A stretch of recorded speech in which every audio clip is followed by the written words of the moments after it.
വയനാട്ടിൽ വീട് നിർമ്മിച്ചു നൽകാൻ കഴിയാത്ത കോൺഗ്രസിന് ആകെ അറിയാവുന്നത് കഷ്ടപ്പെട്ട് പണിതിട്ട വീടുകൾ നശിപ്പിച്ചു കളയാൻ മാത്രമാണ്. BJPയുടെ ബുൾഡോസർ രാജിൽ ഹരം പിടിച്ച് രണ്ടാം വട്ടവും കർണാടകയിൽ വീട് പൊളിക്കുന്ന തിരക്കിലാണ് കോൺഗ്രസ് നേതൃത്വം.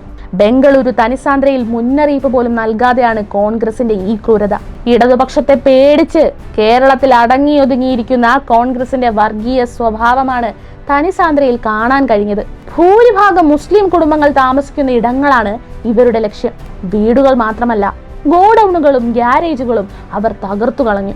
ഇനിയൊരു തരത്തിലും ആ മനുഷ്യർ ജീവിക്കരുത് എന്ന് ലക്ഷ്യമുള്ളതുപോലെ 20 വർഷമായി രേഖകൾ ഉൾപ്പെടെ കൈവശം വെച്ച് താമസിക്കുന്ന മനുഷ്യരെ ഒരു വെളുപ്പാൻ കാലത്ത് ഇറക്കി വിടാൻ പോകുന്ന മാനസിക പ്രശ്നങ്ങൾ BJPക്കും കോൺഗ്രസിനും മാത്രം സ്വന്തമായിട്ടുള്ളതാണ്.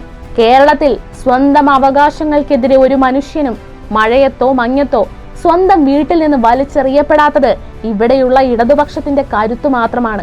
വാഗ്ദാനങ്ങൾ റീൽസുകളിലും വാർത്താ സമ്മേളനങ്ങളിലും മാത്രം ഒതുക്കുന്ന കോൺഗ്രസിന് കേരളം പോലൊരു സംസ്ഥാനത്ത് ചെയ്തു കൂട്ടാൻ പറ്റുന്നത് ബുൾഡോസർ രാജിനേക്കാൾ വലിയ നാശനഷ്ടങ്ങളായിരിക്കും. ഇനി റഹീമിന്റെ ഭാഷയെ പരിഹസിച്ചു നിലവിളിച്ച എല്ലാ ഭാഷയിലും പരിജ്ഞാനമുള്ള കോൺഗ്രസുകാരോടാണ്. ഇംഗ്ലീഷിൽ ഉന്നത വിദ്യാഭ്യാസം നേടിയ കോൺഗ്രസുകാരെ ആരെങ്കിലുമൊക്കെ ഒന്ന് തനിസാന്ദ്രയിലേക്ക് പറഞ്ഞു വിടണം. ഏതെങ്കിലും ഒരു ഭാഷയിൽ അവരാ പാവങ്ങൾക്ക് വേണ്ടി സംസാരിക്കട്ടെ. അല്ലെങ്കിൽ റഹീമിന്റെ മുറിഞ്ഞുപോയ വാക്കുകളെ പൂരിപ്പിക്കാൻ പോലും കഴിയാത്ത കോൺഗ്രസുകാർക്ക് മനുഷ്യത്വമില്ലെന്ന് ഞങ്ങൾ നാട്ടുകാർക്കങ്ങ് ഉറപ്പിക്കേണ്ടി വരും.